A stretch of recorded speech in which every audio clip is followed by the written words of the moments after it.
It's The List and your boy with Jimmy Van and Sean Ross Sapp. All right, we are live. What's up, you guys? Sean Ross Sapp, managing editor of FightfulWrestling.com, FightfulMMA.com, and now apparently FightfulCrybaby.com. That's not bad. Not bad. List and your boy, it is Wednesday, March 28th, the 65th edition, I believe, of the List and your boy. My God, we are 65. a unique pro wrestling podcast, Sean. That we are. We are, unlike any other pro wrestling podcast. That we are. And that's by design. That's why we do things like this. The reason that I had that created was I wanted to share for people what my weekend was like. That was my Friday, and I can say quite frankly that might have been the worst drive of my life. Well, might have been the worst of my entire life.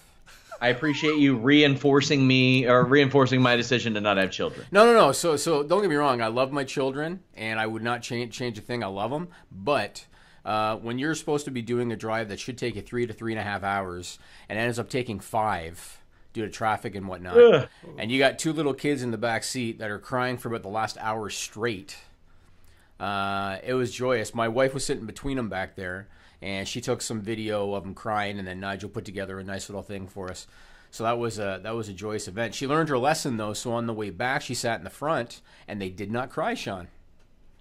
I mean, I don't have to deal with crying children. I don't take my cats anywhere when I travel. I've got like a vacation like 6-7 hours away in June, and I'm flying there. Yeah. I'm not even going to deal with driving. Speaking of cats, the litter robot has come through, man. The setback has taken care of itself. Gonna need a raise. It's been now at least 10 days, and he has been perfect. He hasn't done anything except what he's supposed to do. It's been beautiful. See, I'm wondering how many litter boxes that would replace in my home. How many cats do you have again? A lot. Well, we have 6. We're taking care of a 7th right. that we were going to give to somebody. Before we did, it got pregnant. So now, shit. Yes. So it's in and out. We're hoping that she has her kittens outdoors. Oh no, you're gonna end up with 13 fucking cats. Yeah, man. Yeah, man. Oh, and we've pretty much adopted a dog that we found out we'd been feeding and letting it sleep on our porch. The one that's chained next door? No. I wish that one. I wish that one. We would in a heartbeat for that one as well. But we had heard that this one belonged to somebody up the road, and somebody said no, those people moved and just didn't take him. So now we take care of him. Yeah, we feed him. Do you let him in the house? No, he doesn't come in the house. He doesn't want in the house. Oh, he doesn't want in the house. No, he's got a pretty good setup outside. And does he stay warm? It's 50. Oh yeah. Okay. We had a kennel and basically furnished it to where it would stay warm, and we have like a heating pad that runs out there. So okay, he's good. I'm one of these kind of hypocritical people who loves animals. Matter of fact, I've even been around cattle and sheep and pigs, and I've done the whole thing. And yet, give me a good burger, and I'm there all day. So that's man, that's my thing. Yeah, I don't know how vegans or vegetarians do it. I just had a burger for lunch today, actually. So there you go. Okay, so baby videos out of the way. We're gonna be making an announcement later in the show, and we're gonna be talking about some Fightful related news. I don't want to do it yet. We'll do it later in the show. So stay tuned for that.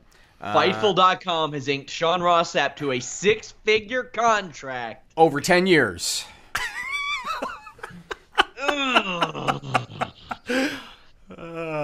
That shut him up real quick. That was quick. Yes, it was. Thank you. And I want to give a shout out quickly as well to Vader, who he underwent open heart surgery this past Monday. His son Jesse posted on social media that it was a success. Vader himself posted a story about, he said it was the worst pain he's ever been in, even worse than when Mick Foley hit him in the back with a shovel. And then Mick Foley told the story. He said Harley Race told him, it was in WCW, and Harley Race told him, hit him hard. And so he did. So I'm glad Vader's doing all right. Vader, to me, early on, was the first monster heel for me.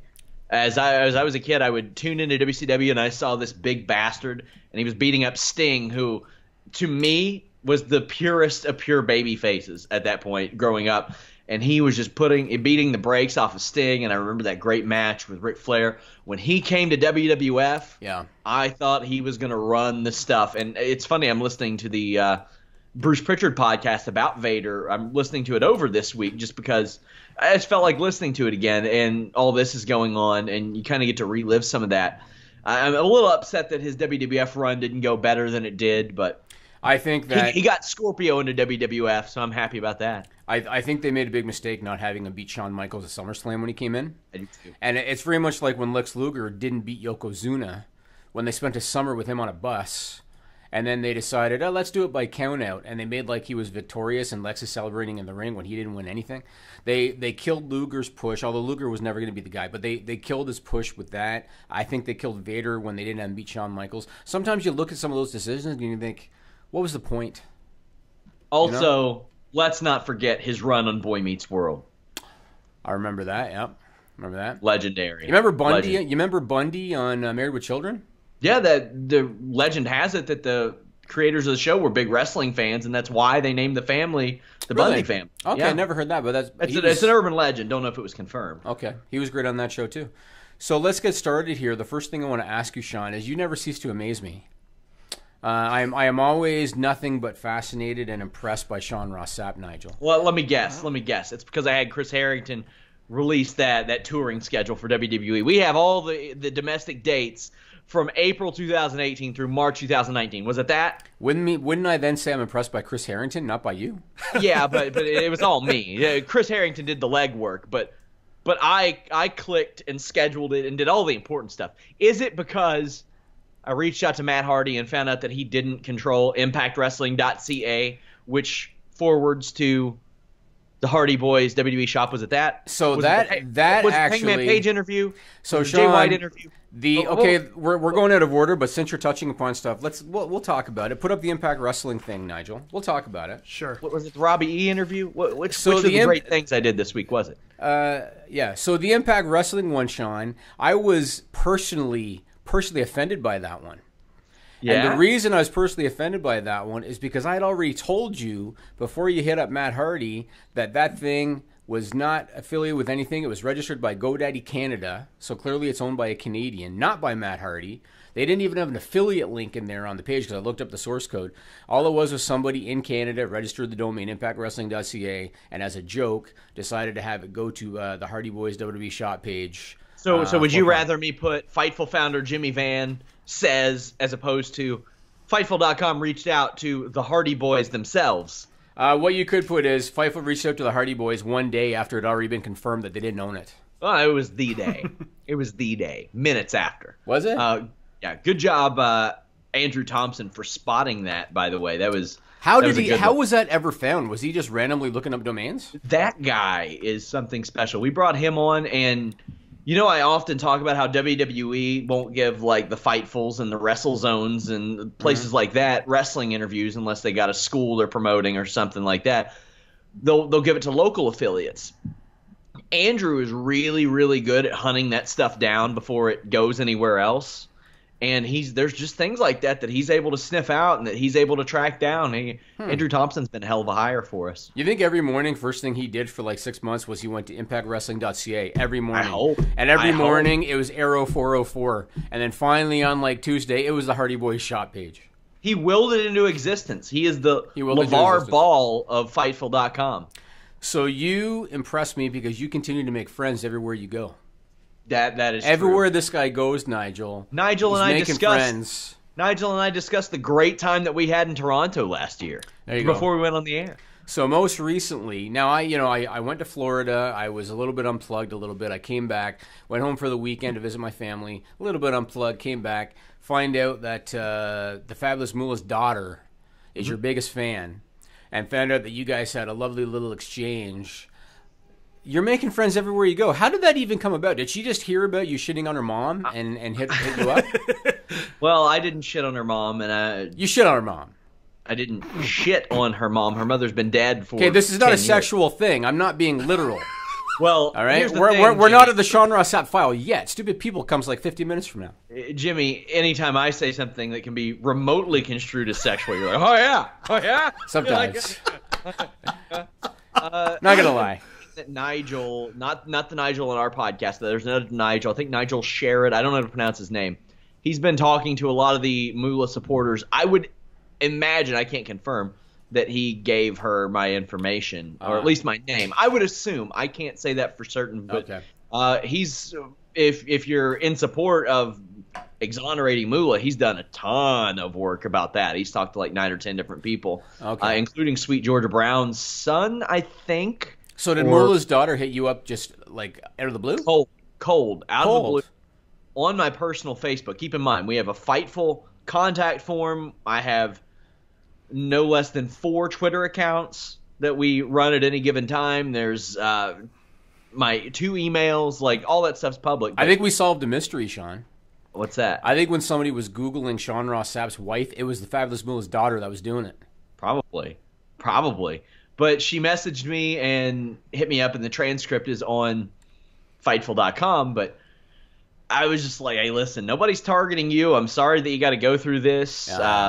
Prefer you keep this off my personal Facebook, honestly, but yeah. And had a bit of an exchange. She's like, you don't know what you're talking about. And I'm like, well, I know enough that when you went to 2 different doctors, they informed the police that you were wrestling at 15 years old a couple of weeks after an appendectomy, and you told them that you didn't get paid. And she denied that. So David Bixenspan is working on getting the documents as it pertains to that. And like I said, that Nigel fellow has talked to a lot of people who are supporting Moola through all this. So that's worth a look. You know what? In her defense, I think if you hit up O.J. Simpson's kids, they probably defend him too. Oh, definitely. I feel for her and what she's going through and all that. And for the people that are either targeting Moola or whether it's them or the people that are supporting Moola, just to say that, like, I'm sure if it happened that Moola didn't do that to everyone. Yeah. So now you mentioned it's varied. You mentioned Bixenspan, David Bixenspan. Tell me about this whole, Russo wants to talk to him, but then they suggested it be done on Fightful, or Russo on Twitter kind of took a shot at us or something, or said Bixenspan. No. Explain to me this whole, Sean is up to speed on all of the online wrestling gossip. He is up to speed on this shit, and I find out through him. So tell me about this. I'm not up to speed. I don't want to be up to speed on it. I want to avoid the Russo, Satin, Bixenspan deal, but I'll walk you through it. No, see, as soon as I see Fightful in something, that's when I'm interested. And I saw the Russo brand Twitter where they try to take a shot at Bix by saying, hey, this guy writes, and you know what it sounded like? So he said, this guy writes for Deadspin and for Fightful. Came off to me like he was trying to do that in an effort to get David fired, very much like what Satin kind of did to Russo with Podcast 1. Yeah, I'm sure that is what it was, but I mean, I don't think they know you very well if that's the case.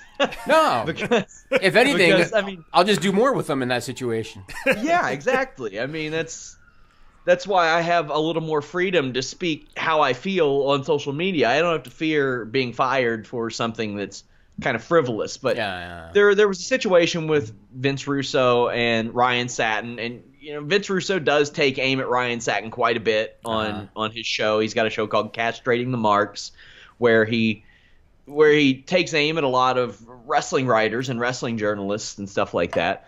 And from what I understand, it's one of his more popular shows. Well, Ryan Satin was under the impression that his girlfriend was targeted on the show, and whether she was or not, I don't know. I'm not listening to all those shows. But the audience of Vince Russo did come after her. And I've worked with Vince Russo on and off for over 3.5 years now. I've seen that myself. I've been targeted by them as well, and I don't know if he understands maybe the power of his word with some people. But David Bixenspan, and David, he'll take aim at people. Whether they're at a high point or a low point, he'll bring attention to some things that are rather unfavorable in their past, and he did that with Vince Russo, and I think a racial discrimination lawsuit in WCW. And Jeff because Lane, Russo said he had only been deposed once in the Hogan lawsuit, right? And Bix said that's not true, and then he had proof that he was deposed in that lawsuit too. Yes, correct. Right. And I believe they were mentioned on the podcast, but from what Bix said, I don't think that he was actually mentioned on the air. I go to my text messages because I was going to text Vince Russo this week, and I see that he had messaged me last week, and he said, hey, do you want to interview me about the Ryan Satin thing? because no other wrestling journalist has reached out to me about the Podcast One deal. And I that had went overlooked for me for like a week. And I was like, hey, man, sorry, I just saw this. I kind of want to stay out of that. It's not my area of interest.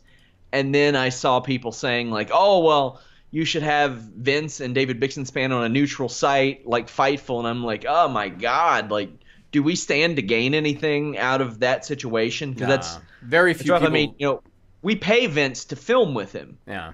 Like and we did last week before this happened. And when all this happened, when he's feuding with people who are on Fightful, that's rough. That's rough for us. It puts us in an awkward position. But Rob Lapika says Vince Russo did a live Twitter stream talking a lot of shit about Bix on Monday, and I had people like in my mentions trying to get Bix fired and targeting like how he looks, how he sounds, and stuff like that. And I'm like, guys, now I don't get to watch Vince's show regularly. Here and there I do, but the readers and the viewers, if they're taking aim at somebody for how they look, and it's not my thing. It's not my thing, and I don't like the idea of going after people's girlfriends, whether it's on the air or like on social media and stuff like that. If they interact with me, then sure, maybe some things will get said back and forth. But all I got to say, Sean, it's just rough. We've talked about how people love to troll on the internet. Remember when I told the parked car story a couple weeks ago? I had guys that were shitting on me, claiming that I think I'm a baller that fixes my problems with money. And people were like commenting and saying stuff like that. You can't please everybody, Sean. That's just kind of how it is. Well, so, I like Vince Russo personally. I like David Bixenspan personally. Yeah. And I like Ryan Satin personally. And the thing is, I like and would like to work with all three of them. Right. Unfortunately, I think that Vince Russo can be an invaluable member of wrestling media because of his experience with formats and his time there. Because as people see on shows that we do together, man, he's got some incredible stories. Like there's just some things that he has experienced over his years in wrestling that you can't pull out of some other people. And that's why a lot of people who are involved in that side of wrestling are doing so successfully in podcasting and writing. And I just hope it all gets resolved because I like Vince, I like Ryan, and I like David, and I just hate. Well, too bad Vince lost his job with Podcast One. I saw the video they posted when they talked about, oh, this is a weight off my shoulders, and now we can focus on Realm Network. You could tell by the looks on their faces they were devastated to lose Podcast One, and it's unfortunate. I always hate when, and this is nothing against Ryan Satin, because I know that Ryan Satin's emotions were legitimate and everything, but I hate it when, and Nigel being the Trig Tent guy will know this, when you have guys, I'm not going to call anybody a snowflake, but when you have guys that decide, I'm pissed at this person, so I'm going to try to get them fired. And that happens a lot, and I hate to see it happen. And I have it happen to me about once a week. Yeah, well, yeah, you probably deserved it whenever it happened to you, but in Russo's case... Yeah, I want to move. I want to move on, and I want to do a public service announcement for a minute about Charity Buzz. And there's a reason that I'm going to talk about this. So, anybody not familiar with Charity Buzz? It's an auction site, and it's a great site. Has a great cause behind it. Proceeds go to charity. They have celebrity-based prizes that are donated. Either it's like a meet and greet, or you get tickets to special events and stuff like that. I personally have experience with Charity Buzz. I once. Purchased one tickets to a Floyd Mayweather fight against Robert Guerrero in Vegas. I was sitting across the aisle from Evander Holyfield, like 10 rows up from the ring. Had breakfast with Al Bernstein, if you know who he is. He does commentary for Showtime. I had a great experience. The reason, though, I want to bring this up is because I've known people who didn't have a great experience and ended up disappointed. And the reason they ended up disappointed is because they didn't read the fine print. And this is why I feel the need to bring this up. WWE every year does a series of auctions with Charity Buzz. They're doing some right now. And I want to put up a couple screenshots for our video people to look at. Put up the first one, Nigel. Sure. So the biggest prize, arguably, that they're offering right now is a meet and greet with Vince McMahon, Stephanie McMahon, and Triple H at SummerSlam. Where is it again? Barclays Center, is it? I think. And so that is the one that they're prominently featuring right now. There's a big header, meet the boss, and all this kind of stuff, and there's a big picture of the three of them. But if you read the fine print, put up the other one, Nigel. Sure. The fine print says length of meet and greet, photo opportunity only. What that means is that they're going to usher you someplace. They're going to bring them in. They're going to say, hi, how you doing? They're going to put your arm around you. They're going to smile into the camera. They're going to say, nice to meet you, and they're going to leave the room. And that means that you're going to have probably a 30-second meeting with Vince McMahon. And I felt the need to mention this because, again, I've known people that were disappointed because, let's say, they were meeting Celine Dion, and they thought, holy shit, I'm going to meet Celine Dion, and they actually met her for 30 seconds as part of the meeting, and that was it. And it's nothing against Celine Dion. It's because they don't pay enough attention to the fine print. They get kind of caught up in the whole idea of the prize and end up disappointed. In my case, I knew what I was getting. I knew I was getting breakfast with Al Bernstein. I knew I was getting tickets to the fight. I was not meeting Floyd Mayweather. Not that I wanted to anyway, but I was getting tickets and breakfast with Al Bernstein, and so I got exactly what I paid for. And I wanted to make sure people understand, because somebody's going to win that thinking, I'm going to talk to Vince, and I'm going to tell him about my ideas, and blah, blah, blah, blah, blah. No, you're not. No, you're not. Did you ever see, I can't remember what meeting it was, but it was like 7-8 years ago, and Vince McMahon is up in front of like a panel of probably investors and stockholders, and there was this guy who got a microphone. He's like, we got to talk about a company called TNA Wrestling. Yes. Because that woman up there does not know what she's doing, and she's running that company into the ground. And I was like, oh, yeah. no. He probably owned 3 shares of stock, probably. But it was enough to get you into the meeting. And Vince handled that. Vince handled it very professionally. Of course. But again, I wanted to bring it up because they have similar auctions like meet Daniel Bryan, meet this person, meet that person. If you don't read the fine print to know what you're getting, it might be a 30-second hello goodbye. So make sure you know what you're doing. Also, not related, but related to a former story on Fightful.com, Abby's cancer scam. She just got arrested. Really? For a probation violation in relation to all of this. But I don't think you know the more recent of updates, do you?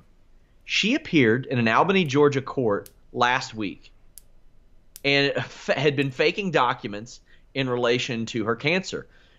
She showed her surgical scars, to which the judge said, ma'am, I'm pretty sure that incision is made out of bubble gum.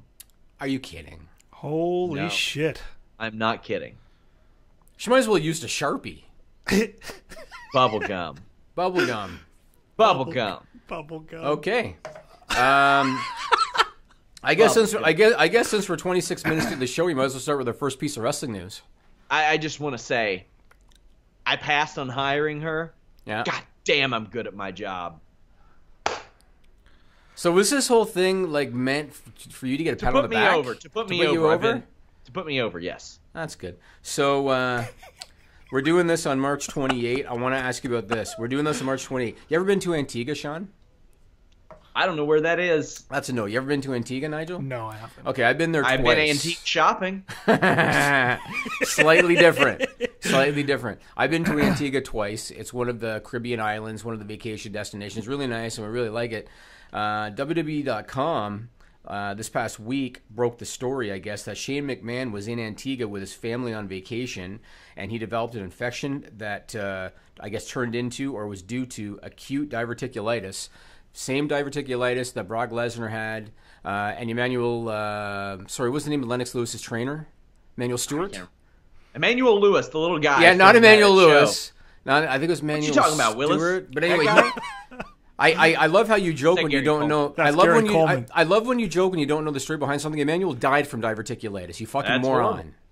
That's horrible. Well, it ain't that serious with Shane McMahon. Well, here's what I wanted to talk about. So he gets hospitalized in Antigua with diverticulitis, ends up back in the New York area. He's hospitalized there. He's put on antibiotics. They also discovered that he has an umbilical hernia that's going to require surgery after the infection is cleared.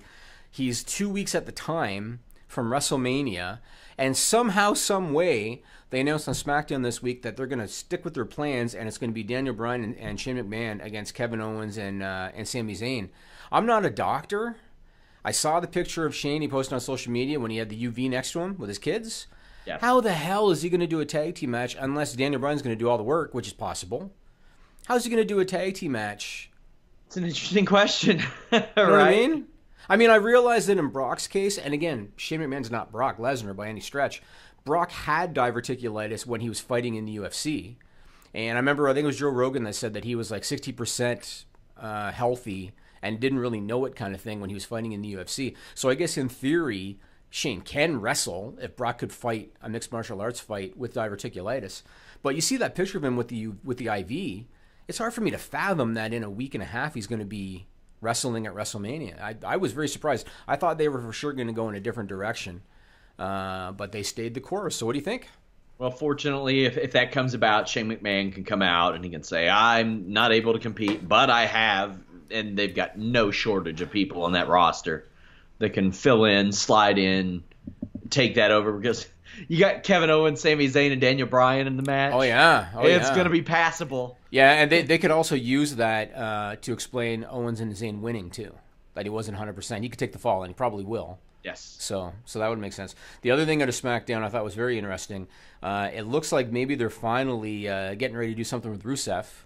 He was added to the U.S. title match for WrestleMania. It's going to be a fatal four-way now. Put him over, Sean, right? This is the time. Put him over. Late pitch? When I asked, I was just told that somebody said, what about adding Rusev? And there wasn't a whole lot of objection to it from what I understand. So that's good. And he cut a little bit of a babyface promo last night backstage when telling Jinder Mahal that he would be added to it. Full speed ahead, because you had three guys. And before, I didn't think this match belonged anywhere near the main card. It should have been a pre-show match. Now you could do really either, because this is going to get Rusev Day chance all the way through it. I'm really excited for him. He deserves it. Yes, he does. And it took a match I didn't care about. Very much like Cesaro and Sheamus with the tag titles. Took a match I didn't care about, made it interesting. What I want to see now is I want to see Sunil Singh trying to cheat on behalf of Jinder Mahal, and Lana goes out there and slaps Sunil Singh across the face, gets him out of there, and Rusev wins the title. That's what they got to do, Sean. He's ready. And of those four guys, with all due respect to Bobby Roode, because you know I love Bobby Roode, and with all due respect to Randy Orton and to Jinder Mahal, it's Rusev's time. Yes, and got to put him over. I want to see the act of him, Lana, and maybe Aiden English prosper. Yes. Because all three of them work together. What I would have also liked to have seen was Gilbert actually show up at Joey Janela's spring break last year. However, he no-showed the event, as Joey Janela told me in a recent interview. Check it out. Is it true that Gilbert got drunk and no-showed the event? Yeah, we had a couple surprises booked, and none of them actually showed up, besides Virgil, of course. But, yeah, Gilbert, he got drunk with his old tag team partner from Maryland, Barry, I'm trying to think of his name. Barry Hardy. Barry Hardy. Yeah, him and Barry Hardy decided to get pretty trashed and not come to the show. That's actually what happened, and there's a few others that we thought weren't going to come. We had a team book too, and we actually bought him the shiki and the hat, and something happened where he said insurance. He had to deal with some insurance company, and he couldn't make it. I don't know. It's just this year we have some big surprises, and they'll all be there. Well, the show created interview fodder for me for the entire year, and Flip Gordon hypothesized that Gilbert actually was there, but put on the invisibility cloak and was the Invisible Man. Oh, I never even heard Flip Gordon say that one, but yeah, well, he thinks the world is flat too, so he also does. So, I don't know. Maybe he's an InfoWars fan. I don't know. Maybe he's a big Alex Jones guy. Who knows? One of the best bookings of last year was Matt Riddle and Dan Severn, and Dan Severn, just this grizzled old dude, and I talked to him about it, and he said that he loved it because it was like an amateur wrestling exhibition for him, and the event got that match went on rather late. Were you planning for the event to run that long and to have Old Man Severn up that late? We didn't plan for it to go on that long, the show. But, the clusterfuck turned out to be an actual clusterfuck. And it was a great one, but made the show go a little late. And Dan Severn, he was a good sport. And probably put on one of his best matches ever that night, I must say. I would agree. It's like, who thought in 2017 that Dan Severn would basically come out of retirement? He's done a few shows, nothing crazy. He's done AIW in Cleveland a couple times. and just put on a great wrestling match with Riddle. You know, it's his age. He's got to have great cardio for his age, and he didn't want to fly down. He wanted to take his car down and drive all the way down from Michigan to Orlando. He says he's the real road warrior, and he wanted to bring some sparring equipment, because I think maybe at first he thought it was a real shoot, but who knows. And we're back. Joey Janela has, like I said last year, one of the more hyped non-WWE events of that weekend. And he's scheduled Matt Riddle versus James Ellsworth for his next show, as well as getting the great Sasuke to wrestle him. That's really? Yes. I thought he retired.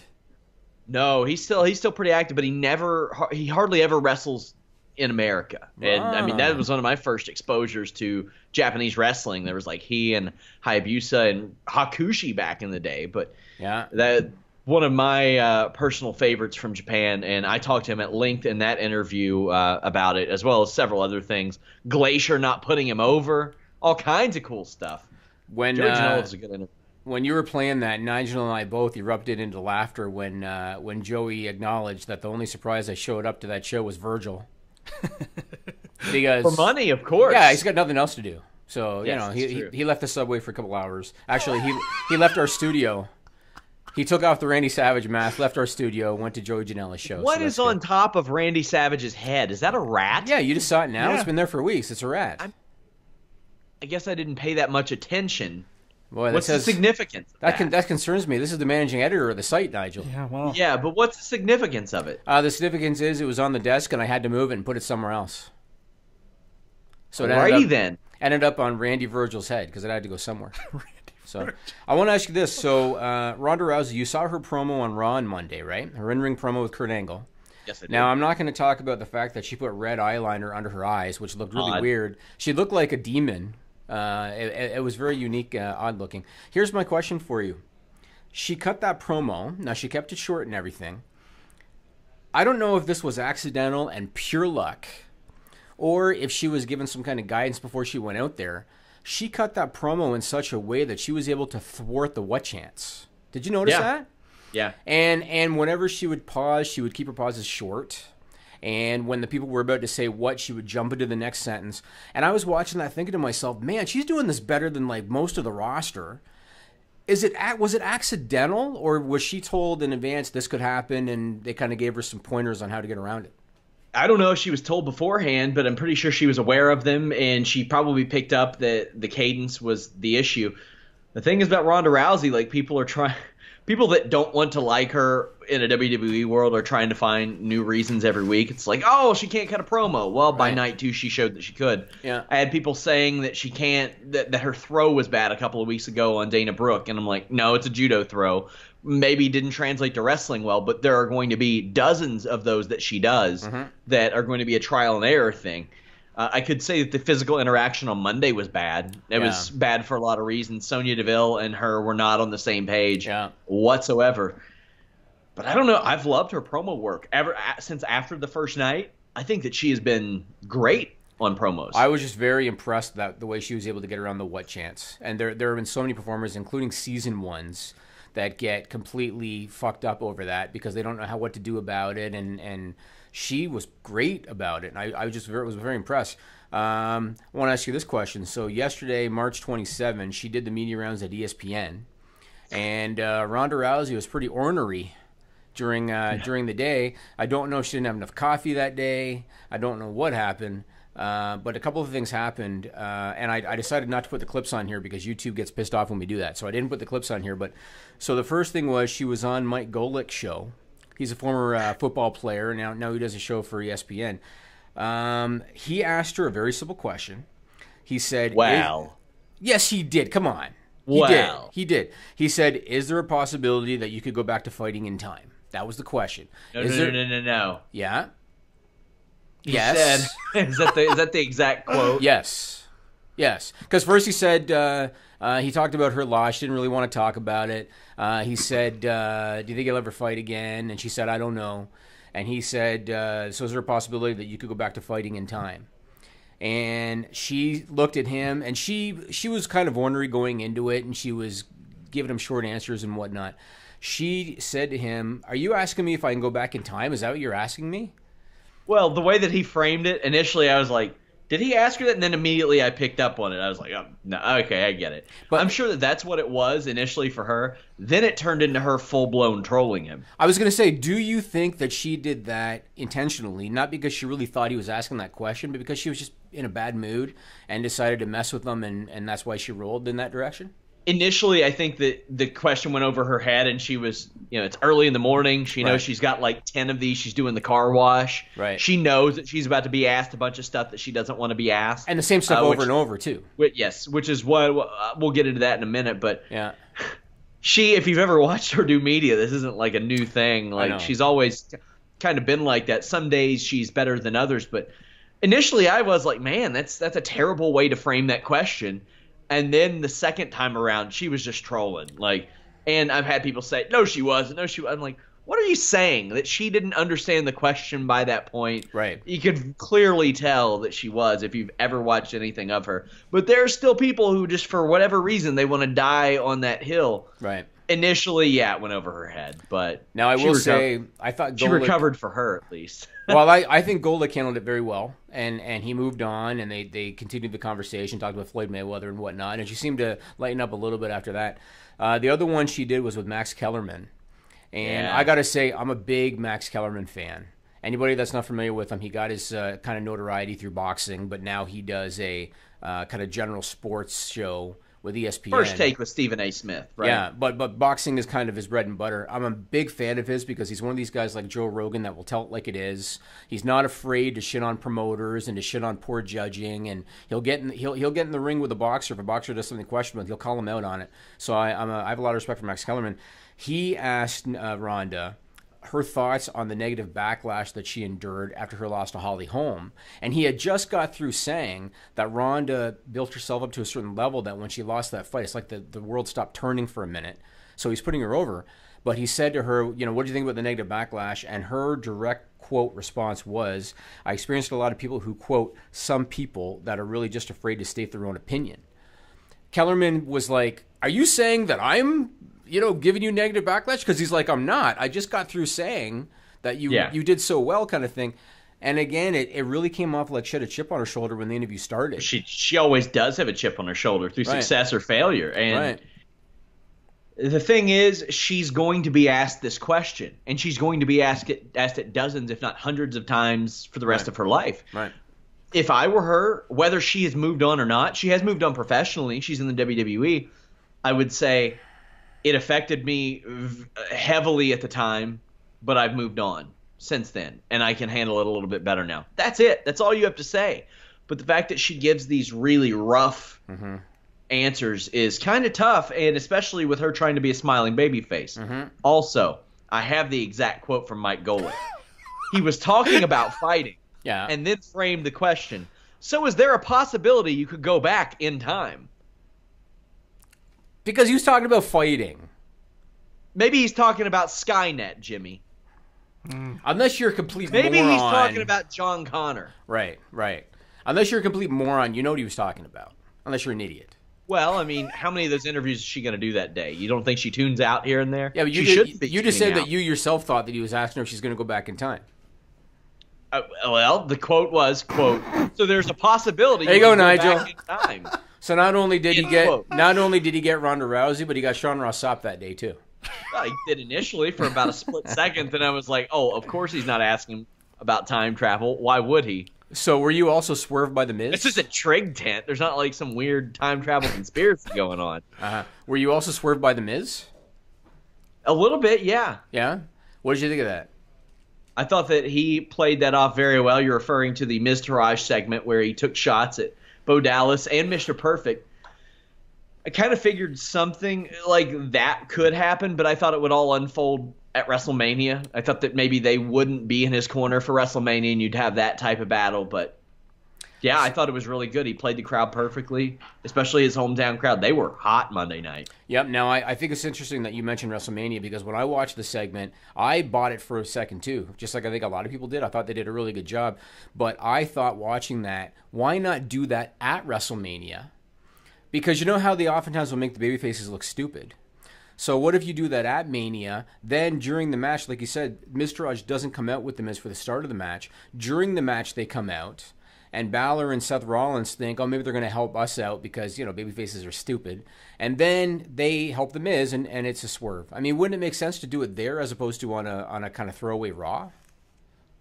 Well, I mean, I don't think they wanted to set up a segment on that show. I think they're going to have a full slate as it is. They don't want to add Sasha Banks versus Bayley to that show, so I don't think they're going to add something involving the Miztourage to that show as well. They'll be relegated pretty much to outside duty there. And I mean, they could have done it on Raw next week and then carry yes. it over into Mania, right? They could have done that. I thought they should have, but yeah. They didn't. And it worked for that night, but then they got put into a lame tag match with the Good Brothers, which honestly was probably the best match on Raw, but whatever. Speaking of The Miz, the official Twitter account for the SSE Arena in Belfast, Ireland, posted on March 25. I wasn't able to get a screenshot because they've since taken it down, so I couldn't get a screenshot of the tweet. On March 25, they were promoting a WWE live event that's coming to Belfast, and the exact quote was, Finn Balor is ready to defeat Seth Rollins to become the new Intercontinental Champion on May 10th at the SSE Arena in Belfast.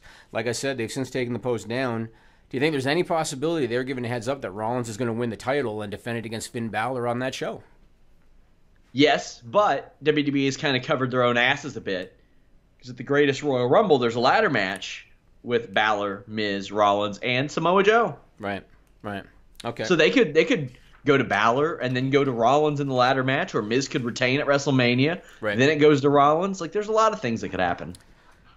Little side note about the SSE Arena in Belfast. Put up the screenshot now, Joe, for our video guys. I think you know what I'm talking about. So I want to thank Belfast guy at Declan MCG06 on Twitter for this. He sent us this, letting us know that the Red Hot Chili Pipers are returning to the SSE Arena on March 1st of next year, Sean.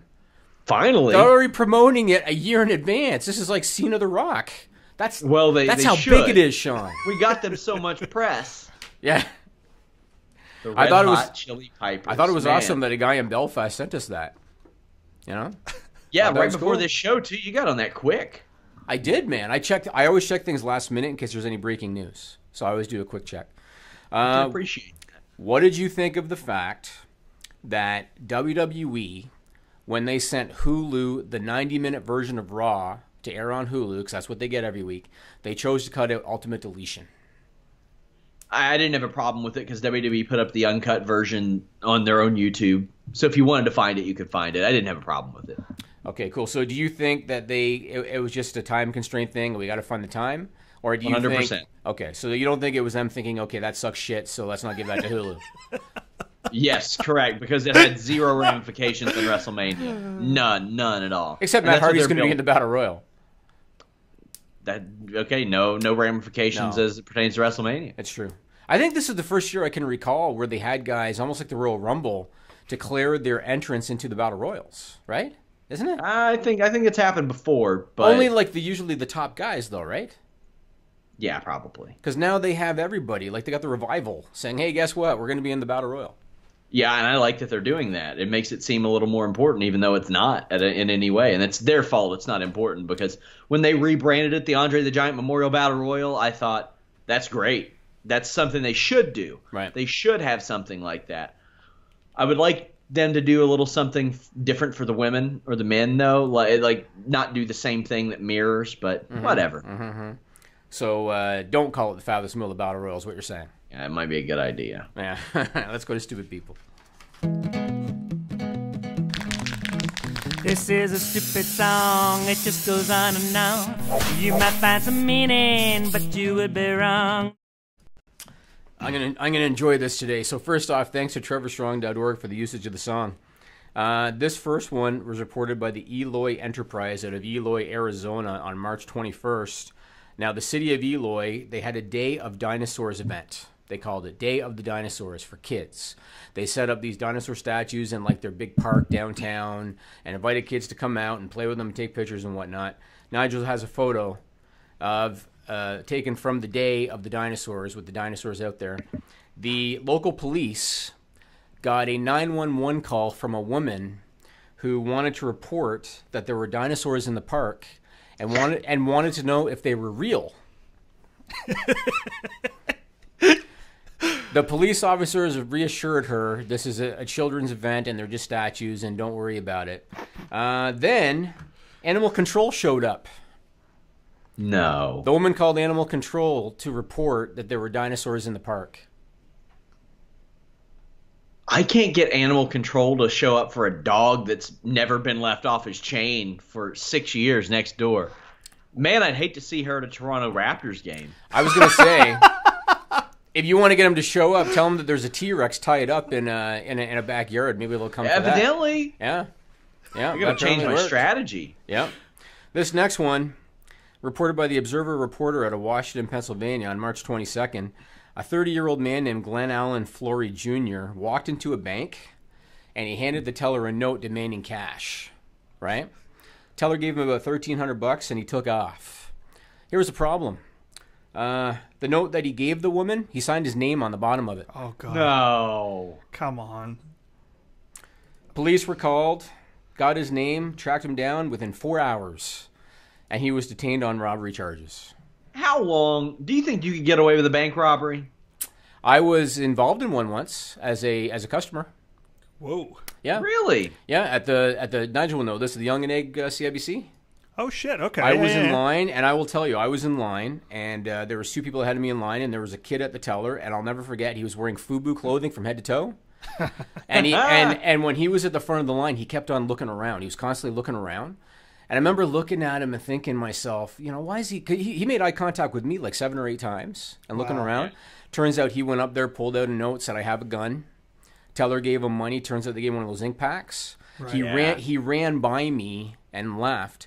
And it wasn't until he ran by me that the light bulb went off and I realized, Jesus, he just robbed the bank. Yeah. And I had to wait. They called the police. Police closed down the bank, interviewed all of us, got a statement from all of us. And I said to one of the cops, I said, man, if I had a thought, I would have tackled him. He ran right by me. And the cop said, good thing you did. He might have had a loaded gun in his back pocket. My God. I saw I guess a stick-up of sorts happen at like some podunk gas station. At the time it was about 5 minutes from my house. And I was in the back. I was getting soda or whatever it may be. And Monster Energy drinks. No, I didn't drink them at the time. Microwave lasagna. They don't sell those at like Shell stations. But a guy said, give me the money in your register. And the woman at the counter. He didn't deny it, Nigel. He just said they don't sell them. Shut the fuck up for a minute. This oaf said, give me your money, and the woman said, the off-duty sheriff behind you might have a problem with it, and he was immediately arrested. That would have been a better story if we weren't laughing through the whole thing. You think? Better. Maybe that's why I was cueing you to shut the fuck up. Well, I'm definitely not going to shut up when I tell you this last one, Sean. I had a revelation yesterday. Did you? I had a revelation. It was like an awakening. It's like my eyes opened. And I figured shit out, Sean, yesterday. Oh, right. I figured shit out. I finally figured out why you love waffles, and I finally figured out why you have an obsession with male genitalia. I finally figured it out, and I have to thank Joe Kellogg Jr., who sent me this on Twitter. Put up the picture, Nigel. Joe Kellogg Jr. sent me this on Twitter. It was reported by the Huffington Post last year. There are restaurants in parts of Asia like Taiwan and Thailand that are selling penis waffles. They are shaped like a dick and they're on a stick. So they're a dick on a stick. That was poetic. Yeah, thank you. They are filled with sausage and cheese. You can get a variety of sauces, including ketchup, mayonnaise, and chocolate. There was actually a picture. Did you see? I just saw the picture. Yeah, I just saw the picture. Did you see the one with the guy where he looked like he was getting a facial? Did you see that one? Oh, that's the one I used. Oh, that's the one you used. Yeah, thanks. That's the one you used. We might get kicked off the air Okay, for using that one. You should see the one that's next to it. With the girl, right? Yeah. Okay. I thought you were going to use the one with the girl. Oh, okay. Yeah, that one was too good not to use. Okay, so you used the wow. He sure did. So Joe Kellogg Jr., thank you, sir, because you put the pieces of the puzzle together. Now it all makes sense. Now I understand why Sean loves waffles, and I understand. I'm just real fucking glad I'm on salary, because if this was based on the money that we made off of YouTube broadcasts, I'd never make a dime. We get demonetized too often. So like I said, I understand now why he puts over Ellsworth's hog like almost on a weekly basis. The whole thing, the puzzle came together, Nigel. It all made sense for me. Glad you got the wheels turning. Finally, you figured it out. I figured it out. Yeah. So thank you, Joe Kellogg Jr. for that one. I really appreciated it. Okay, let's talk about New Japan Strong Style Evolved. Sure. So I have not had time to watch the whole show yet, so I'm going to ask you in a minute for your thoughts on the entire show. I saw the main event with the Golden Lovers against the Young Bucks. Now, you know I'm not a big fan of the Young Bucks, but I will admit that I thought Matt Jackson did a great job selling the back. He did it the whole match. Months, yeah. You've seen times, and for some reason, I think of a guy like Rob Van Dam. You've seen times where guys are like selling a leg, but then when it's time for their sequence of offense, it's like they forgot. And they go through the whole sequence. Matt Jackson sold it the entire match. I thought that was really good. I thought that the double team moves were really good, if not dangerous in some spots. I thought that the strikes of Omega and Ibushi they looked really good, really stiff at times. Matt Jackson at one point delivered a German suplex to Omega on the apron, which I thought looked scary, dangerous. The one from the top rope into the ring. Ring. So I did a post-show podcast. You all can check that out. YouTube, Fightful.com. Also, I have isolated a video from our SmackDown review because Jeff Hawkins was there live. Mm-hmm. I do my match ratings, and very rarely do I give it anything like a 10 out of 10. Based on what I saw on TV, gave it a 10 out of 10. Then I found some live footage of it. Like the one I sent you, right, of Ibushi? Several of them. I found several. And I was like, man, had the cameras, which some of the production was miserable on that show, just miserable. However, it was a gift and a curse on that show because it was so bad that it missed on accident every one of the botches. It missed them all. So TV, it was much better than live. I thought that tag team match was an all-time classic. I loved it. Outside of that, I thought it was a very missable show. I thought that Hangman Page tried really, really hard to make the crowd care about his match with Jay White. I don't think Jay White is quite there yet. Meanwhile, Adam Hangman Page is ready to be there. Toru Yano is not my flavor, not my style. I wasn't a big Santino guy back in the day either, but he was so over there. And I was really interested in seeing the Guerrillas of Destiny, which is Tama Tonga and the former Camacho in WWE, their brothers, against Cody and Marty Scurll, and I like that. I think Marty Scurll is ready for that next level. And it was mainly more than anything outside of the main event, it was to set up this weekend's Sakura Genesis show, which has some really intriguing matches. But it was okay. The production was rough, but that main event was something special. The only thing I didn't like about the main event, and I know different people like different things, and so what I like somebody else might not like, and vice versa. I didn't like how it was kind of a match filled with false finishes. That's kind of what it was. It was like, let's set up a big spot and kick out, set up another big spot and kick out, set up another big spot and kick out. That was kind of the premise of the match. At one point towards the end, the Golden Lovers did a spike tombstone pile driver on Matt Jackson, a spike tombstone pile driver, and he kicked out. And I was losing interest at that point because, not that I'm going to call these guys indie wrestlers, because New Japan is a legitimate promotion, Ring of Honor is a legitimate promotion, but one of the long-time issues with independent wrestling is the lack of psychology. And when I saw that spike tombstone, that should have been the finish. If you're going to use a move like that, that should be the finish. And obviously they weren't going to use that because they wanted to use their trademark finisher as the finish. Well, also they didn't win, so. No, but Omega and Ibushi hit it on Jackson. Oh, okay. Yeah. I thought, you're right. That was them taking the Young Bucks move, because that's one of the Young Bucks finishers. Yeah, but no, they did hit that on Jackson. But I don't care whose finisher it is. That should be a finisher if you're going to use it. That's just such a ridiculous move. I would agree. Oftentimes, I've started to review these Ring of Honor pay-per-views, and for years my issue has been like third, fourth match, the crowd's ready to go home. Right. For a match, and they just keep it going and going and going. Meanwhile, you have a match like Marty Scurll versus Punishment Martinez on the last Ring of Honor pay-per-view.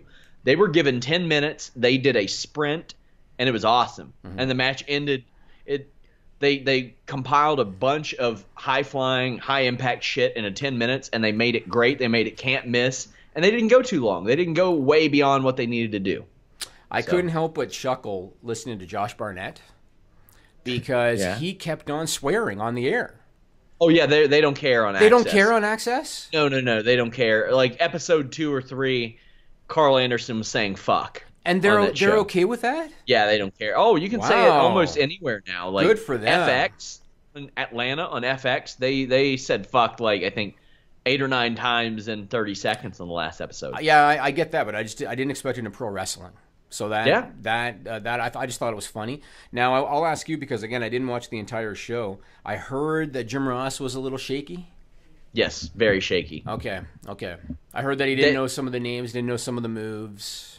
And the thing is, Josh Barnett is brought down significantly by that, and I drew this conclusion. It's sometimes in softball, it's who's lobbing you the pitches. Either they're going to throw one way over your head or over the plate, and if it's over your head, you're going to swing and miss maybe. If it's over the plate, you might knock it over the fence, and that's what happened with Mauro Ranallo and Josh Barnett. They complimented each other, knew what each other knew what the other ones didn't know.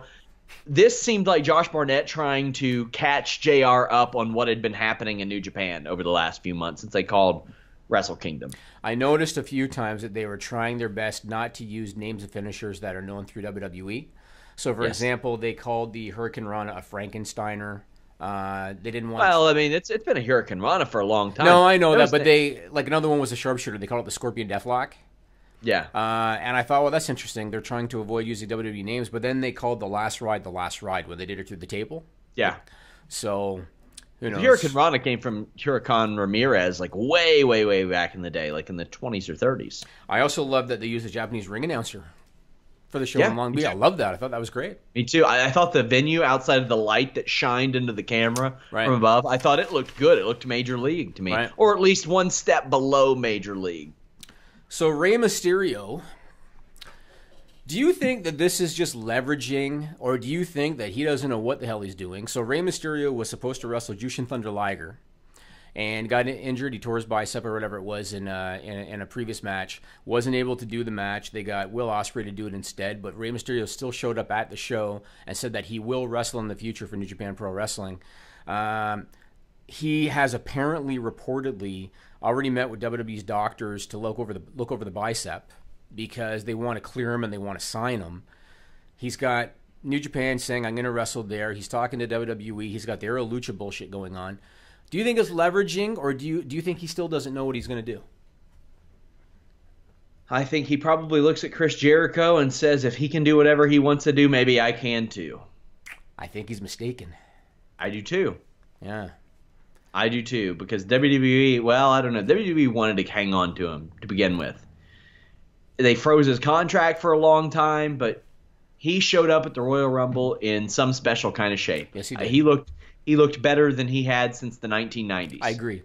And he had the tights on instead of the big baggy pants, and that being in tights it subtracted like 15 years from his age. It made him look like it was like the Shawn Michaels thing, when he wore the baggy pants and stuff. It was like that too. Yep. Because they have to hide the knee braces.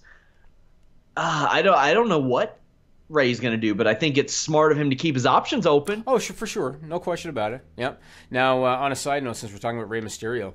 Last week, we were talking about Aero Lucha's crowdfunding campaign. Yeah. And I mentioned how somebody had invested $50,000, and I wondered if it might have been ownership. Chris Harrington, who does stuff for us, he posted on Twitter that it looks like it was indeed an owner that put in $50,000 because, as it turns out, to get your money from that crowdfunding company, you have to make at least a minimum of $50,000. And if they don't get at least a minimum of $50,000, they don't get any of the money. And they, at that time, were only out like $2,000 or $3,000 until suddenly a $50,000 investment came in, so it likely came from management. As of this afternoon, March 28, I went back and I looked at the investor site to see how they're doing. They're now at $61,929 over 48 investors, meaning that if you take out that $50,000, they've made $11,929 over 47 investors for an average of $253.81 per investor. People walk away. Do not get involved. Should we invest $101 or $102, I see, just to refer to ourselves as owners of Era Lucha? That way we just have that. We can refer to that. That can be podcast fodder for the next few years. Is that the minimum? I think so. Yeah, it's the minimum to get investor perks. That's the minimum. Go ahead. That's and do if it. we. Go ahead and do it. Just because I want to see. I want to see. What are the investor perks? When you say go ahead and do it, is that go ahead and do it and I can expense it on my invoice? No, I'll do it. I'll have one of my guys take care of it. I want to see, number one, what are the investor perks? Number two, we're going to start every the Listen to You Boy podcast saying that we are Era Lucha partners. We're partners in Era Lucha. Yeah. Put that in the intro of every single one until this thing shits the bed, which it will do. So we'll put in the $102. We'll be an investor with perks. And then when it doesn't go anywhere, hey, we only lost $102. So I'm ready for it. Now, on another interesting side note that's kind of sort of related to Era Lucha, Major League Wrestling, which is Court Bauer's thing, used to be a writer for WWE. They also have the MLW radio network with a bunch of wrestling podcasts. They interviewed him a while back. Right. Sports Illustrated, they announced through Sports Illustrated on March 26th that they've signed a TV deal with beIN Sports, which is a national cable network in English and Spanish. They're going to be airing Friday nights at 8 Eastern Time starting April 20th. It's going to be Tony Schiavone's return to primetime TV after 17 years. And I was telling Sean, we were talking about this yesterday, Court Bauer made a point of mentioning in the Sports Illustrated piece that they're getting a rights fee. He didn't say how much they're getting, but he made a point of saying that. And so I'm assuming they're not getting much, but they are getting something. They're going to be doing tapings once a month, and they're going to produce 4 weekly shows out of each taping. And they're also, and this is where Era Lucha kind of comes into play, they're going to be working with Lucha Underground and AAA to get guys like Pentagon Jr. and Rey Fenix. I looked up beIN Sports because I'd never heard of it, and I don't think you ever had either, Sean. So I looked up beIN Sports, and it turns out that they have a Spanish language channel in addition to the English language one that seems to do the better of the two because of their soccer coverage. But when you put it into perspective, so in January, they aired World Cup qualifier games on beIN Sports Espanol. They averaged 167,000 viewers a game. Then they had the World Cup qualifier playoff games. They actually averaged 432,000 viewers a game, including 241,000 in the 18 to 49 demo, which is obviously the demo advertisers care about. So obviously MLW is not exactly going to be blown out of the park. I think they'll be lucky if they do 100,000 viewers a week. But hey, it's Very something. lucky. It's something, right? I'll give him credit, and with you said the Spanish-speaking audience getting Pentagon and getting Rey Fenix, that's a plus. And Lucha Underground seems fine with letting their talent work elsewhere because a lot of those guys that signed those 7-season deals quickly realized this isn't working. I can't pay my bills any other way. It's kind of interesting because I remember a few years ago, right after the first New Japan pay-per-view deal that Jeff Jarrett helped him get, you had Ring of Honor on TV, like Destination America. Impact had got on Destination America. You had Lucha Underground doing their thing, WWE, Smackdown. They had all that, and it looked like, man, this is a nice time for wrestling. Even Paragon Pro Wrestling was on TV, and some sort of, like, I think they paid to be on TV. But then Global Force Wrestling showed up, and it didn't work out. Like, they didn't get a TV deal. And now you're not getting a lot of these broadcast deals. So for them to get anything, good for them. So where do you think that leaves Era Lucha with their $11,000 in investment and their soon-to-come $102 from Fightful Wrestling?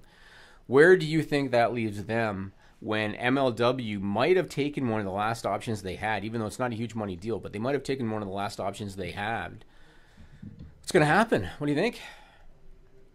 I think we're going to lose that $102. I think so too, but we're going to have fun doing it. Yes, we will. It's going to be we will get more than $102 worth of podcast content out of this. Yes, we will. Yes, we will. The enjoyment alone. I mean, I am going to hit up. What's the CEO's name? Jason Brown, I think. Is it Jason Brown? Knows? I'm going to hit him up after we invest $102, and I'm going to ask him, hey, when's the next shareholders meeting? Yeah. That way we can say, there's this company called TNA Wrestling, and they don't know what they're doing there. When you going to buy it? Exactly. Just like that guy did in the Vince McMahon meeting. Exactly. Yeah, that'd be awesome. I want to put over Sami Zayn, so he's really working the hell out of that fired gimmick. So first, him and Kevin Owens started showing up at WWE shows in street clothes, running in through the crowd, and then taking off, again, after security comes running. Then he has an El Generico Twitter account. Anybody that's not familiar with El Generico, that was Sami Zayn's independent name before WWE signed him. He had not used that account since August 19, 2013, and ironically enough, the last time he used it, it was to talk about how 6 years prior, Daniel Bryan beat him in LA for the PWG title, ironically enough. He started posting on that again for the first time in almost 5 years. Then, Nigel, put up that graphic. Sure. Pro Wrestling Tees announced on March 27 that they're going to have El Generico T-shirts returning to their store for 12 days from March 30th until April 9, which, of course, is the day after WrestleMania. You talk about living the gimmick, Sean. I love it. That's the most I've seen. I can't recall anybody. John Cena got fired like every week for a month or something and was showing up to work the next week. I can't recall the last time somebody worked the fired gimmick to this degree. I thought it was awesome. I thought it was great. Yeah. Kevin Owens changed his Twitter handle, and I like that. He lost his verification on Twitter. Oh, did he? I didn't know that. Yeah, if you change your handle on there, it used to be if you protected your tweets too, it would happen. But if you change your handle, then boom, it's gone. I love it. I love the Pro Wrestling Tees integration. ProWrestlingTees.com/Fightful. You can buy all kinds of shirts over there. Fightful Mania. Point at the fucking sign. Ya boy. The classic Fightful tee. They're all over there. So we should talk about Hulk Hogan. Tomorrow, March 29, they're going to be doing the premiere screening of the Andre the Giant documentary, the HBO documentary. Going to be doing it in L.A. WWE is going to be sending select personalities, like The Big Show was always obviously the obvious one. He's going. Ronda Rousey's going because she's the media girl right now. But somebody else going to that screening is Hulk Hogan. Mm-hmm. Do you think there's any possibility that Hulk Hogan is going to induct Hillbilly Jim into the WWE Hall of Fame? I almost expect it. Who else are you going to have? You could have maybe Henry Phineas Godwin do it. You could do that. But other than that, I'm thinking, who does it? Who was he close to on Legends House? I don't know anymore. But what about, I'm trying to think of guys that he had feuds with. What about, would King Kong Bundy make sense? I don't know. I don't think King Kong Bundy's on good terms. No? I don't think so. I mean, Jeff Jarrett wasn't either. That's a good point. That's a good point. And the thing is up until now, they've announced the inductors, I guess, for most of the names now. So they announced that Road Dogg is going to induct Jeff Jarrett, which makes sense. Paul Heyman's going to induct Goldberg, which is interesting. Molly Holly's going to induct Ivory. Edge and Christian are going to induct the Dudley Boys, but they have not said who's going to induct Hillbilly Jim or Kid Rock. Or Kid Rock. I'm more interested in who's going to induct Kid Rock. Oh, really?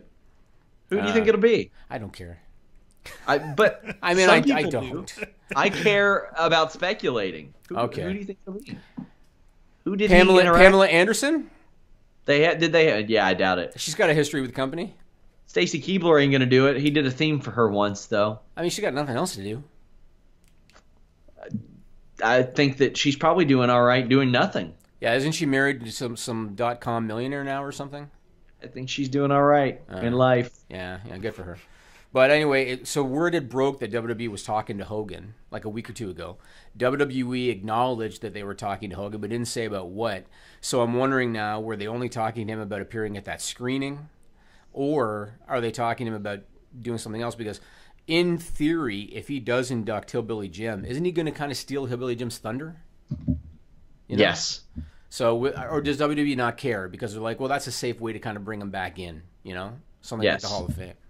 So I think that it's a safe thing they're going to get, as opposed to what Jeff had mentioned last year, like when you had New Day hosting. Yes. And then Hogan be integrated somehow there. And I said it was going to be like the SNL's post 9/11 thing. Is it okay to laugh again type of deal with Hogan? I don't know how else you introduce him, especially after now, granted, the things that Moola is accused of were crimes. Mm-hmm. The things that Hogan is accused of, albeit disgusting, are not crimes. Mm-hmm. So, I mean, JBL's in and out of the company, right? The other thing I was thinking of, too, is they're in New Orleans. And it was New Orleans when they did the big promo with Hogan, Rock, and Austin. I think there's any possibility they decide, hey, let's do something like that again. Run it back. In the Silver Dome. In the Silver Dome, right? You never know. You know, Rock, depending on the year, you know, he'll show up, he won't show up, he doesn't say anything. There's always a possibility that The Rock's going to show up. So maybe they will decide that they're going to do something like that with him again. Who knows? And then The Rock bottoms him. Ooh, he's not taking a bump. I was going to say, he might not get up. Yeah. Yeah. If he could bend over, I would say maybe Stone Cold stuns him or something. But like the way he stunned Vince on the 25th anniversary show. Vince was already pretty much halfway on the mat by the time he took the stunner. Yeah, a lot of people are like, oh, well, Hogan can come back and will he do a match? He ain't doing a match. No. His hip doesn't work. He can't leg drop people. No. They're not. You know what he'll do? Boom, boom, and then maybe a big boot. Then he'll grab them by their hair, throw them over the top. I don't even know if he can do the big boot anymore, man. Yeah, exactly. I could see him do the clothesline in the corner.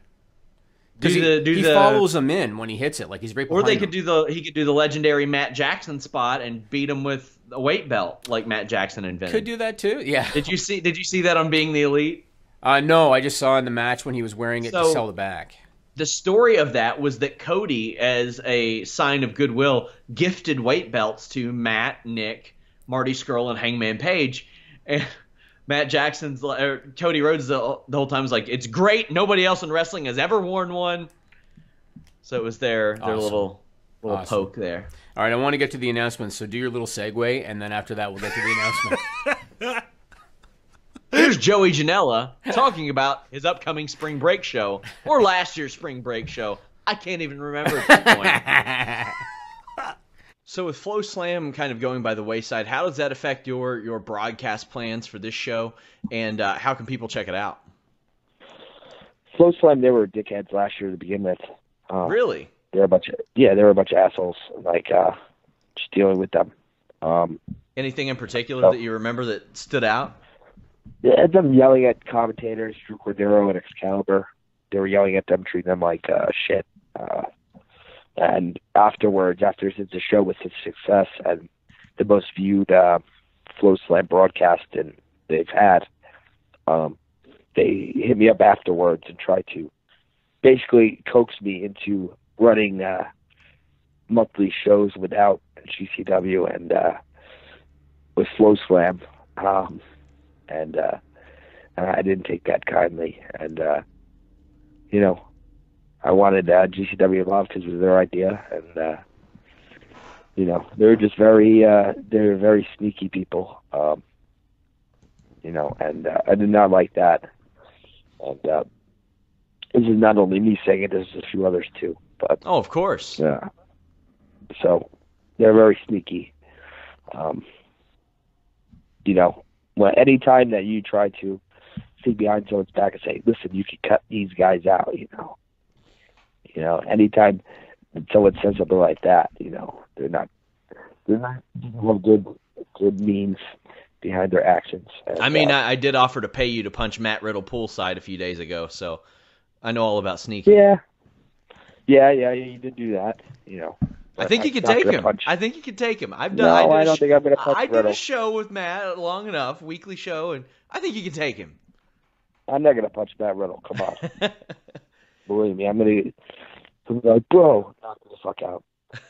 But I have a glass jaw these days, too many concussions.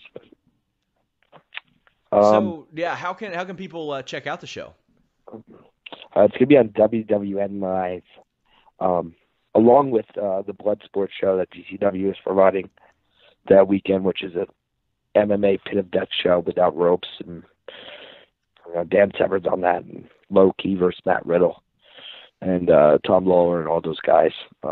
But along with that show, you can purchase them with WWN Live. I had the full interview with Joey Janela up on our YouTube. We're going to have several articles out of it. It is a good one. He talks about booking Sasuke. He talks about Glacier not putting him over. His issues with Flow Slam, as you all may have heard, as well as the Gilbert situation. The process of booking spring break shows. Also, I tried to convince him to punch Matt Riddle in the face because Matt Riddle did not make time for Fightful ahead of his show. Really? It's disappointing. I'm going to text him. I'm going to text him. I'm going to say, give me my damn shirt back. So, okay, I want to make an announcement. Something that Sean already knows about. And I've talked a little bit about this in the past, but we're going to get into it now. So we started Fightful almost 2 years ago. And I will admit, Sean, I was very ignorant when I started Fightful.com. I can say that. I mean, you hired me, so. Well, I was stupid too. But I was very ignorant. And I can say that humbly. So my core business is online marketing. And so I thought very ignorantly that I could just utilize the traffic sources that we already have, send a bunch of traffic to Fightful.com, and within 6 months or a year, we'd have an established audience and all that. And boy, was I wrong. The content business was new for me. So what I discovered after our first year was that we had spent hundreds of thousands of dollars on media, and we're... Damn, I didn't even know that. Yeah, we spent hundreds of thousands of dollars on media, and we're completely underwater. And so as Sean knows, last year I shifted our focus, cut back on media, shifted it more into SEO. And we're at a point now where things have improved quite dramatically, actually. And our revenue now is offsetting our media buying costs, but we're still underwater due to writer costs and staff costs because Ross Sapp is so fucking expensive. So... Well, you know. So I know some people are going to look at this because we're announcing that we're going to be doing a premium service called Fightful Select. And I know what some people are going to say, Sean. Some people are going to say, but Sean calls Jimmy the eccentric millionaire. And here's the thing. Do I need the money? No. Fightful is a passion project. That's why we started it. But I do want it to be self-sufficient. I don't need Fightful to make a shitload of money, but I also don't want to keep bleeding money every month. I'd like to see the thing at least break even. And so we came up with the idea for Fightful Select. I'm hoping that that will get us over the hump. And as I've told Sean, if we actually end up profitable on this thing, I will spend that money, whether it means sending Sean to live events to cover them, sending James Lynch to MMA events to cover them, doing more podcasts with guests, whoever, whatever it is. If we're profitable because of Patreon, we'll do more stuff for the site. But that's why we're doing it. So it's going to be called Fightful Select. We've got different tiers, different rewards. It's going to launch next Monday, April 2nd. You got more you want to say about it? Yeah, I'll say you have given me everything that I need for a website. When I said, I need an associate editor. I need a new one. Now I need 2 of them. You're like, okay. I need a full-time MMA guy. Okay. I need James Lynch, Brandon Howard, David Bixenspan, Chris Harrington. It's like, okay. So this service, what it will be is all new content. There will be nothing that was on Fightful a month ago that will be on this service. It's all new content. So the NXT 205 Live, New Japan, Ring of Honor show that I do weekly, which will be towards the end of the week from now on to give me a little more time to digest that stuff. That will be on there. Every month I'm doing 2 Q&A videos bi-weekly, where I take your questions, answer those. I'm doing a retro podcast. The first one will be Backlash 1999. It will be close to whatever is in season at the time. You'll have access to Jimmy Van's match archives, which are very cool. Already I've seen stuff from Eric Young, from Nova, from Bobby Roode. We have dark match commentary, which will be bi-weekly, where I take matches, WWF dark matches that feature guys like AJ Styles, John Cena, Brock Lesnar, and I provide my insight on them. The first one I did was an absolute train wreck of a match between Molly Holly and Dee Dee Venturi. That was a lot of fun. So sometimes you'll see stuff like that. There's just a ton of stuff we're going to be adding up there. You'll have early access to Fightful stuff. There is stuff that I have unlisted on YouTube right now that we will not publish for months because it's not in season, or I have it for an upcoming project. You all will have exclusive access to that sometimes months before it happens. All kind of Fightful photo gallery. You used to see Jimmy Van posting his exclusive photos from back in the day. You'll see some of mine that you've seen at other websites as well that have picked those up. But we just got a ton of stuff that we're going to be putting up there, and I'm really excited for it. And don't forget that if you are a bit of a baller and you want to see a life-size cardboard cutout of yourself in the background on the list on your boy, that's going to be an option. And there's also going to be an option to have Justin Roberts, the former ring announcer for WWE, create an entrance of you that you can keep in audio format. So there's going to be a lot of interesting stuff that we're going to launch. I'm curious to see what happens. And, of course, my ebook, Sean. Everybody's going to want the ebook. Your ebook, yeah. I got a copy of that for the price of on the house, but it's not easy to come by. Everybody's going to want that. It's out of print now, right? It is out of print now. now. Okay. I pushed for this to not be a part of the deal because I think that it is pretentious as shit. Okay. Let's tell the truth, because you're not telling the truth. So let's tell the truth. Yes, I am. No, you're not. When I first, boy, this is where you say I'm not telling the truth. No. Then you make up some lie about how. Oh no. It's true, and Melissa and Lindsay, who work for us, will confirm. When I first suggested, let's do a Sean Ross Sapp mask and have that be part of one of the tiers as a reward, Sean said he didn't want to do it because he didn't think it would be a sell. You said you don't think it's going to be a sell. It wasn't until I wore this last week. Let me put it back on. It wasn't until I wore this last week that suddenly Sean said, oh, it's pretentious. It's pretentious. Not once during our conversations did you ever say, I don't want to do it because it's pretentious. You said, I don't want to do it because it's not going to be a sell. And you got your wife to take a new high-res photo of yourself for the new mask. Oh, did I? Or was it Melissa and Lindsay nagging me repeatedly until I did it? So does that mean that if somebody nags you to jump off a bridge, you're going to do that too? Well, if it's my job, then maybe. How high is the bridge? All you had to do was say, I don't want to do it, and that would have been the end of it. But you said, okay, and I ran with the ball, Sean. Yeah, I'm sure you did. Also, I'm going to go back. You want to bet me a robot litter box that I said it was pretentious? You didn't say that on Skype. You didn't. All right then. No, you didn't. Also, guys, there's like a major high roller tier where Jimmy will fly you to Toronto, for the love of God. You can be a part of the show. There are tiers where you can select our Fightful alternate commentary podcast or the Dark Match commentary podcast. There are spots for guest spots on podcasts. Also, you'll have access to our members-only archive, as well as any members-only shows that we do in the future. Nigel, you're enabling this. Oh, you're come on. encouraging him. He was going to do it either way. I can't wait for our 0 subscribers now. This is going to be a big hit. This thing is going to be a big hit. It's not going to be a big hit. Yes, it is. A big hit. If anybody gets one, they're going to draw dicks on it or put pancakes all over it or something like that. You know what? If anybody does get one of these in one of the tiers, and then you do draw dicks on it, send it to me. We'll put it on the podcast.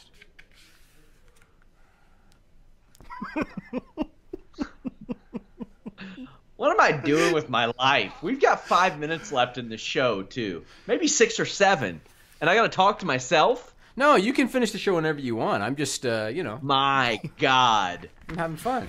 But yeah, guys, I am also very, very open to recommendations on what you all want to see on this show. Obviously, we've got the Q&A shows. That's 2 a month. We've got the dark commentary shows, which are short, but that's 2 more a month. We have the retro podcast. That's another one. And then we have the NXT Ring of Honor New Japan show. That's 4 extra a month. So you're getting 9 extra shows per month in addition to a goddamn mask. You look like a pirate. And here was my thing. You had to have these made. You had these commissioned. Yeah, I did. And I said, let's not spend any money on this because the thing is to push us closer to the black. But I mean, what do I know? I'm not the businessman. No. They really didn't cost that much, Sean. They didn't cost that much. My God. When are we launching this deal? Monday? Yeah, Monday, April 2nd is going to be the launch. Why are you bringing Melvin into this? Why's Melvin got to be a part of your fuckery? Oliver, too? Have you no mercy? I'm just are they both males? These are both male cats? Yes. Oh, of I course. apologize. All right. What's wrong with you? You have too much free time. Yes, I get an hour and a half on Wednesdays. So, guys, hit me up on Twitter. Let me know. Oh, son of a bitch. Vape Ross Vape is back at it again. He says, I want 5 of those masks for the massage parlor. I don't know what that means. That's weird. We'll get you 10. So he's been quite a donor. But hit me up on Twitter. If there's things you want to see on that service, I'll say this. Bringing on Pat and Andrew has really helped me out. And it's actually freed up some time for me to make some content for this thing. Give me some ideas. I want to know what you all want to see. What's going to make you all hit up Fightful Select? Would you stop it?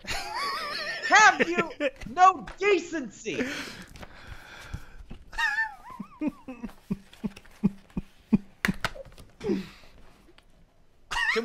tier for some shitty Omega watch too? That'd be cool. I know what you did there. I see what you did there. The Rock says.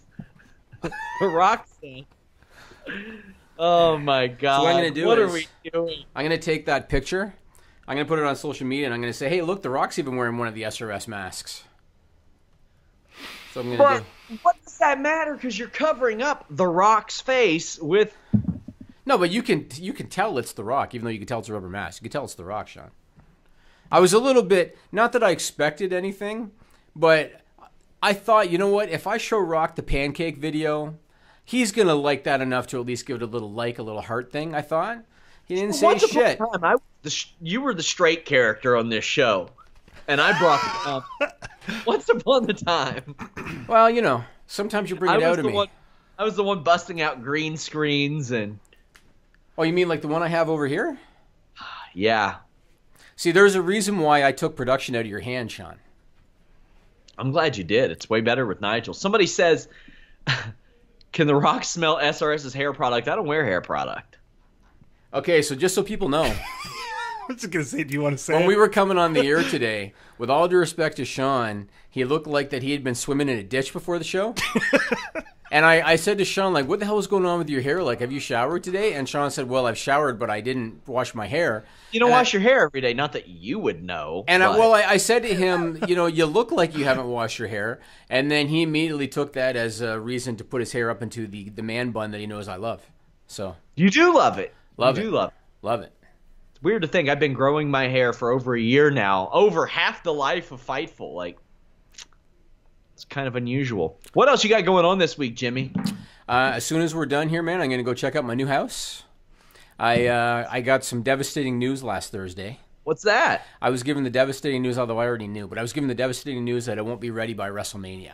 No. Because I was going to have the boys all over, and I shouldn't say this because people think I'm pompous, but I'm putting a little movie theater in the basement, and I was going to have the boys over to watch Mania in the theater. And I was really looking forward to it. And last Thursday, they broke the news to me that it's not going to be done by then.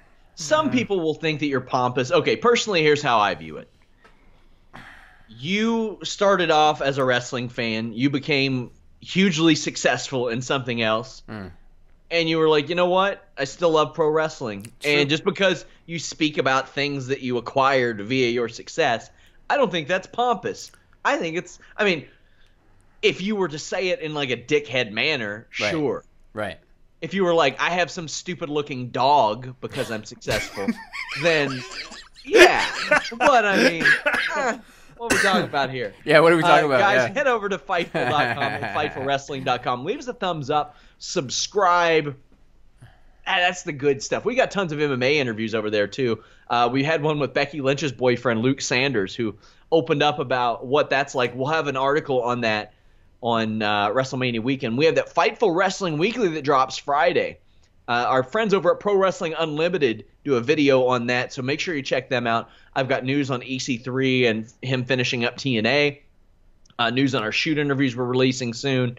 Robbie E. I did an interview with him, as well as some more stuff about the Fabulous Moola situation and my interactions with Mary Austin in that regard. Tons of stuff up there. Follow me at Sean Ross Sapp. Follow him at Jimmy Van 74, and follow us at Fightful Online. Until next time, we are out.